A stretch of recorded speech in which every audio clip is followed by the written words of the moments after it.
He said, "I respectfully disagree." That was his response. I had just told him from the federal bench that the statute at the center of his 47-page motion to dismiss does not exist, has never existed, has never been enacted, cannot be found in any federal code because it is not in any federal code. And his response was that he respectfully disagreed. I want to tell you about the document he produced during the recess, because that is the detail that stays with me. Not the non-existent statute, not the interrupted cross-examination, not the color-coded tabs in a 4-inch binder he had carried into my courtroom as though its weight constituted evidence. The document he produced during the recess, what it said at the bottom, what he believed it would do when he said it in front of me. I am Victor Lawson. I have been on the federal bench for 26 years.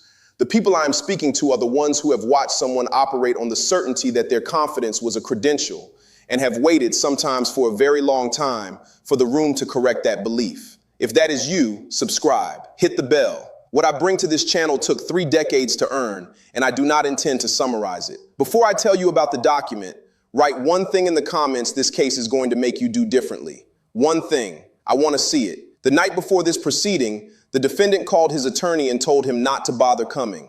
He had found the law himself. I want to tell you what I found when I read what he found. I have been on this bench for 26 years.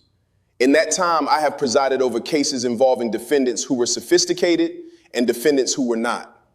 I have presided over cases involving attorneys who were exceptional and attorneys who were not.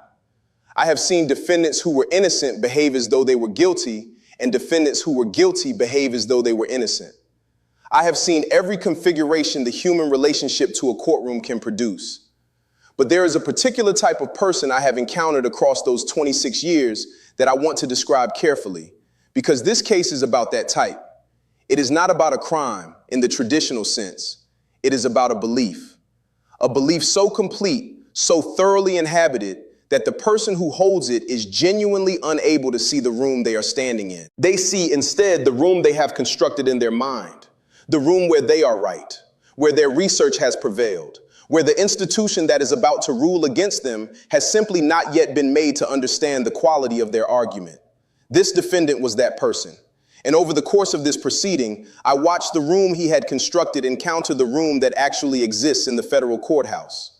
I want to tell you what happened when those two rooms collided. His name is not important for what I am about to tell you. What is important is the filing that arrived in my chambers 2 days before the proceeding. In my 26 years on the federal bench, I have read thousands of pro se filings. I have a specific practice with them. I read them before I read any filing from opposing counsel, because a pro se defendant deserves the same preparation from the bench that a represented defendant receives. This is not generosity. It is the minimum the system requires. I read this defendant's filing with that preparation. The filing cited, with full case name, full docket number, and full legal citation, a federal statute that does not exist. Not a statute that had been repealed, not a statute that had been amended beyond recognition, not a statute that the defendant had misread or misapplied. A statute that has never been enacted by any legislature in the history of this country. He had written it as though it existed. He had built his entire motion to dismiss around it. The motion was 47 pages long. I read those 47 pages. I sat with the filing for approximately an hour, which is longer than I typically sit with a pretrial motion, because I wanted to be certain I was not missing something. I was not missing something. The statute he had cited was not an obscure one I had simply failed to encounter. I have been a federal judge for 26 years. I taught constitutional law and criminal procedure for 6 years before that, and I clerked for a federal circuit judge before that. I know what is in the federal code. What was in this filing was not in the federal code. It was in the defendant's imagination. I noted this. I set the filing aside. I prepared for the proceeding, and I waited. He arrived the following morning without the attorney he had dismissed the previous night.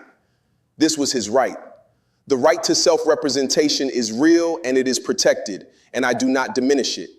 But the right to self-representation does not come with the right to conduct that right without consequences, and it does not suspend the rules of this courtroom, which have not changed to accommodate anyone's theory of their own legal expertise. He arrived without his attorney. He arrived with a binder. The binder was approximately 4 inches thick. He carried it in both hands and set it on the defense table with the deliberateness of a person who has rehearsed the gesture. Not the gesture of setting a document down, but the gesture of establishing through the weight and size of the document that he had done work, that he had prepared, that he was not to be dismissed. He had tabbed the binder, color-coded. I could see this from the bench. Green tabs for what I assume he considered favorable precedent. Yellow for statutory authority. Red for what I can only speculate he considered his strongest arguments. From my position, the binder looked organized. From my position, I already knew what was inside it. He opened to a green tab before anyone had spoken. He looked up at me. He smiled. It was not an adversarial smile. It was not a nervous smile. It was the smile of a person who believes they have a surprise prepared and who has been looking forward to delivering it. I have seen this smile before, not on him, but on others who have brought into this room a certainty that the room has not yet been given the opportunity to evaluate. I did not return the smile. I called the proceeding to order. I noted for the record that the defendant was appearing pro se. I asked the defendant to confirm this. He confirmed it. He began to add a sentence to his confirmation. I stopped him. I told him there would be an opportunity for him to address the court at the appropriate time. He sat back. He looked at the binder. He turned a page. What I want to explain, before I describe what followed, is the specific legal problem at the center of this proceeding. Not the motion to dismiss, which I have described, but the underlying case that had brought this defendant into my courtroom in the first place. The details of that underlying case are secondary to what I am narrating here, but they are not irrelevant because they establish the stakes. This was not a minor matter. This was a federal proceeding with real consequences for real people. And the defendant's decision to dismiss his attorney and represent himself had real consequences for his ability to navigate those consequences. His attorney, the one he had called and dismissed the night before, was a competent attorney. I had worked with this attorney before. He knew what he was doing, and more importantly, he knew what his client was not equipped to do alone in a federal courtroom. The defendant, who did not know this about himself, had nonetheless made his choice. And so here we were. The first motion came before the first witness was called. He stood without being recognized and announced that he had a motion to file. I told him that the appropriate time for pretrial motions had passed and that the deadline had not been met. He said, and I am quoting this precisely because it is on the record, that he had filed a motion to dismiss the night before via email to the court clerk, and that he would like the record to reflect that the motion had been submitted. I told him that the court clerk's office does not accept motions by email outside of the court's electronic filing system, to which the defendant did not have access as a pro se litigant without prior authorization, and that no motion had been received. He said he had confirmation of delivery. I asked him to produce the confirmation. He produced from the color tab binder what appeared to be a screenshot of a sent email. I examined it. The email had been sent to an address that was not the court's filing address. It had been sent to a general inquiry address on the court's website, the kind of address that receives public questions about court hours and parking.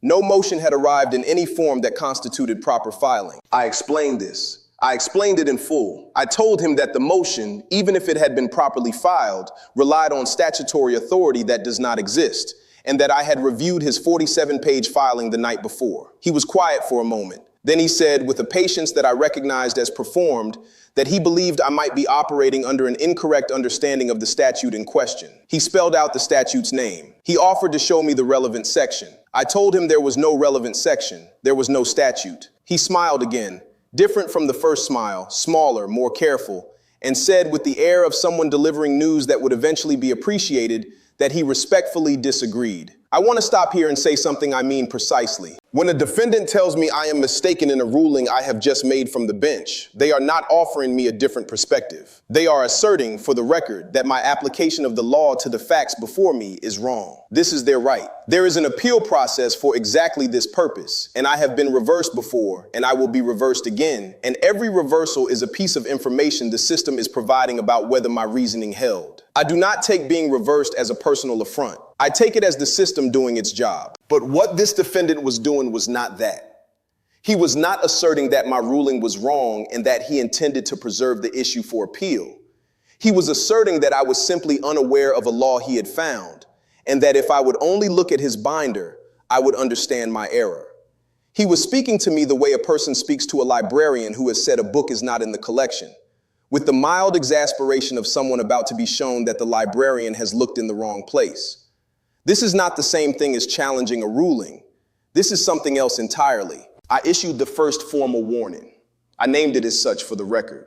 I told him that the motion was not properly filed, that the statute he had cited does not exist, and that the next time he addressed the court without being recognized or asserted that a ruling of mine was the product of ignorance rather than disagreement, I would find him in contempt. I was specific about what each of those things would require.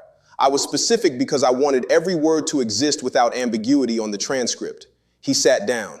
He wrote something in the binder. He underlined it. I could see him underline it from where I sat. We proceeded. The plaintiff's attorney called the first witness. The defendant allowed the direct examination to continue without interruption. I noted this. Then opposing counsel completed direct examination and passed the witness. The defendant stood for cross. He had prepared questions. They were written on yellow legal paper in a hand I could see from across the room was precise, even careful.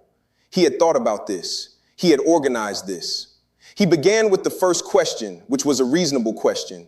And I thought for a moment, watching him, that the proceeding might settle into something functional. Then, on his third question, opposing counsel objected. The objection was a standard one, relevance, properly stated. The defendant began to argue the objection, not to the court, to opposing counsel. He turned in his chair and addressed opposing counsel directly. I stopped him. I told him that objections are addressed to the court, not to opposing counsel, that this is a foundational rule of courtroom procedure, and that if he had a response to the objection, he should direct it to me. He turned back to me. He said that he understood that, and that in fact he wanted to address the objection directly to me, but that before he did so, he also wanted to note that in his opinion, the objection was frivolous, and that he intended to file a motion for sanctions on that basis at the appropriate time. He was on his third question of cross-examination. His motion to dismiss had been denied 6 minutes earlier. He had already been warned once, and now he was threatening a motion for sanctions against opposing counsel because opposing counsel had made a relevance objection. I want you to understand what I was watching.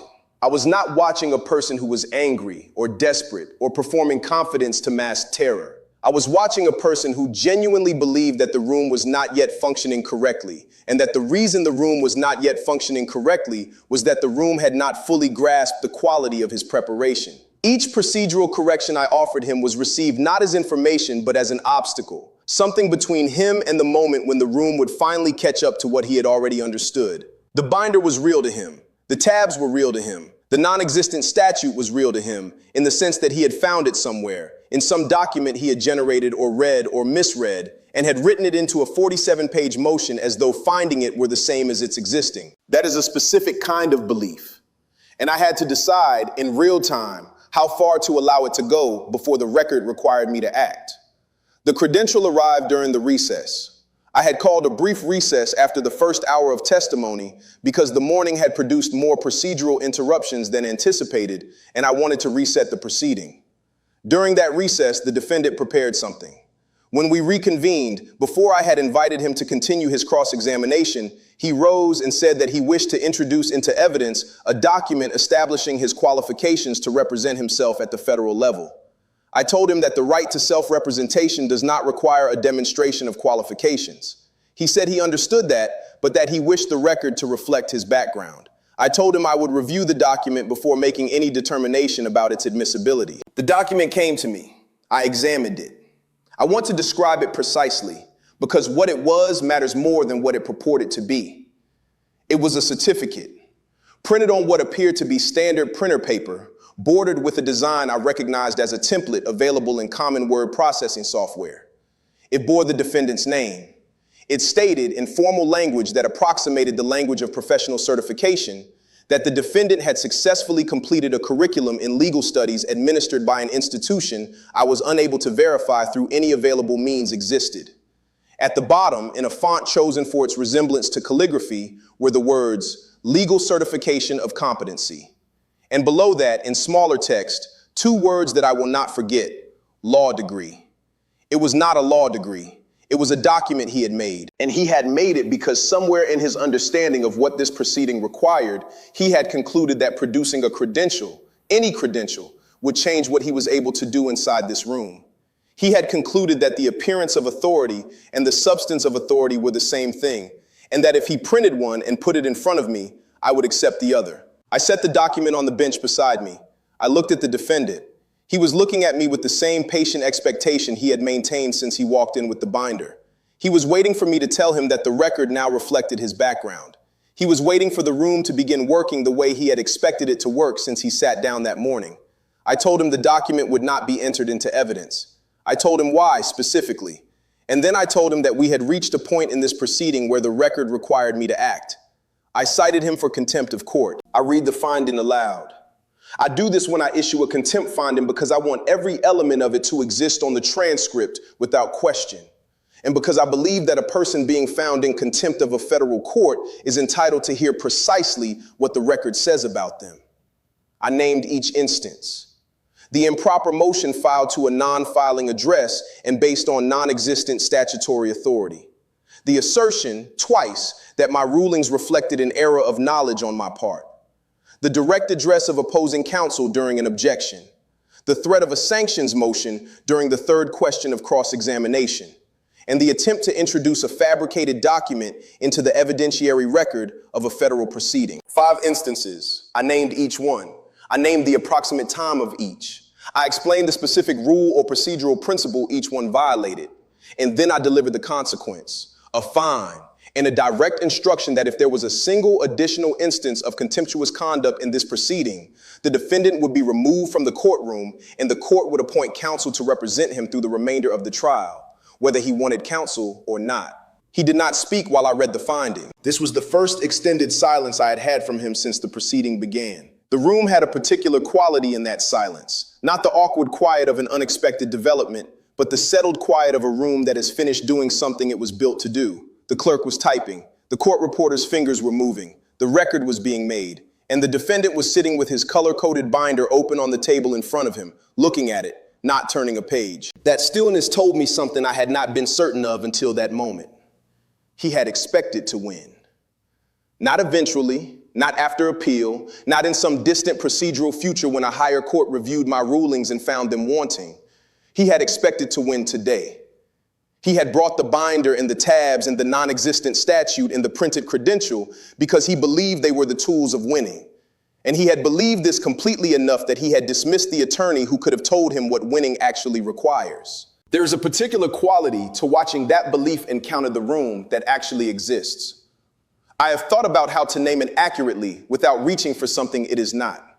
It is not satisfaction. I have never found contempt findings satisfying in themselves. It is not grief exactly, though there is something in the vicinity of grief when I watch the distance between what someone prepared and what the record requires turn out to be this large. It is closer to the specific stillness that follows a long and unresolved tension when it finally resolves. The room did what it was built to do. The mechanism was there. The willingness was not in question, and the record was made. I have said this before, and I will say it here as plainly as I know how to say it. The certainty that you are right is not the same thing as being right. A courtroom does not run on certainty. It runs on the record, on what can be demonstrated, what can be cited, what exists in the law as it is actually written. A 4-inch binder of color-coded tabs does not constitute a record. A printed certificate with the words law degree at the bottom does not constitute a credential. And a statute that does not exist does not constitute authority, no matter how precisely it is cited. The room does not adjust to the person who enters it. The person adjusts to the room, or the room adjusts them. He did not turn a page of the binder for the remainder of the morning session. Stripped of everything he had prepared, there was still a person in that chair who had thought about this case, who had questions worth asking, who, under different circumstances, with different preparation, with the attorney he had dismissed still sitting beside him, might have made an argument worth answering. I noted that too. It is part of the record I keep in my own mind, separate from the transcript. The gap between what this person was capable of and what the belief cost him. My father was a civil engineer who worked for the city of Houston for 28 years. He had one principle he applied to every calculation. If you cannot show your work, the answer does not count. Not because showing your work is a performance of competence, because showing your work is how you find out whether your answer is right. The binder was not showing his work. The binder was showing his conclusions. There is a difference between those two things, and that difference was the entire distance between the defendant who walked in that morning and the proceeding he had expected to win. He left that courthouse without the outcome he had prepared for. The binder went with him. I do not know what he did with it, But the record exists, and it is precise, and it says exactly what happened in that room and why. That is what records are for. That is what this room is for. And in the silence after the contempt finding, in that moment when the defendant sat with the open binder and did not turn a page, I saw something that I think was the beginning of understanding, not acceptance. I am not claiming that, but recognition. The specific recognition of someone who has, perhaps for the first time, seen the room they are actually standing in. That is what a courtroom can produce. And on that morning, in that room, it produced it. Now I want to ask you something directly. Not about courts, not about law, about rooms. Every one of us has been in a room, a meeting, a negotiation, a conversation that mattered, where someone operated on the belief that their certainty was a substitute for their competence, where the binder, in whatever form it took, was mistaken for the work itself. I want to know whether the room pushed back, whether it had a mechanism, whether anyone used it. Write that in the comments. Tell me what the room looked like from where you were sitting. I read everything. If what you heard today felt like something you have been waiting to hear someone say out loud, that confidence is not a credential, that a printed document is not an earned degree, that the room does not bend toward the person who enters it most forcefully, then I would be glad to have you here. This channel is not about watching arrogance fall for the satisfaction of watching it fall. It is about showing you the reasoning, the specific, sequenced, unglamorous reasoning that produces rulings and findings and records that hold. 32 years of that reasoning. Subscribe, hit the bell. Come back when you want to see the work, not just the result. The defendant left with his binder. The record stayed. It always does.